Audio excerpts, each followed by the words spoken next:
Evening study முடிச்சுட்டு school பஸ்ஸில் கிளம்பி நானும் வந்துட்டேன்.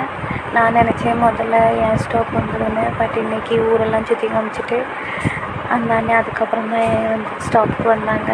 ஸோ வந்துட்டு அதுக்கப்புறம் வீட்டை நோக்கி நடந்துகிட்டு இருந்தேன். நடந்து வீட்டில் போய் பார்க்கலாம், நம்ம பிள்ளை நமக்கு வெயிட் பண்ணிகிட்ருக்கோமே அப்படின்னு நினச்சி அதே மாதிரி அவனும் எனக்காக வெயிட் பண்ணிட்டு வெளியே பால்கனியை பார்த்துட்டு வந்திருக்கான். தொடர்ந்து உள்ளே போய் பார்த்தா தலைவரை காணும். அதுக்கப்புறம் திரும்பி பால்கனியில் பார்க்கேன். அவர் பால்கனியில் இருந்து நமக்காக வெயிட்டிங்கில் இருக்கார். அவர் ஜாலியாக தான் இருந்தார். வந்தோடனே கொஞ்ச நேரம் அவன்கிட்ட விளையாண்டுட்டு அவன்கிட்ட கொஞ்ச நேரம் சண்டை போட்டுட்டு அதுக்கப்புறம் எனக்கு நிறைய ஒர்க் இருந்துச்சு. ஏன்னா டெஸ்ட் வச்சுருந்தோம் 10th சைக்கிளிக் டெஸ்ட்டு. ஸோ அந்த டெஸ்ட்டுக்கு சாப்பிட்டுட்டு பாயாசம் குடித்தேன்.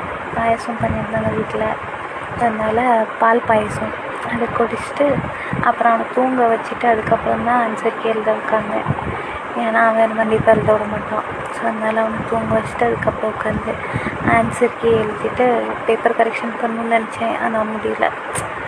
அதுக்கப்புறம் ஏன்னா ரொம்ப லேட் ஆகிடுச்சு. அப்புறம் ட்ரை ஃப்ரூட்ஸ் எல்லாத்தையும் மார்னிங்காக நனைய போட்டுட்டு அப்புறம் படுத்துட்டேன். பாய்.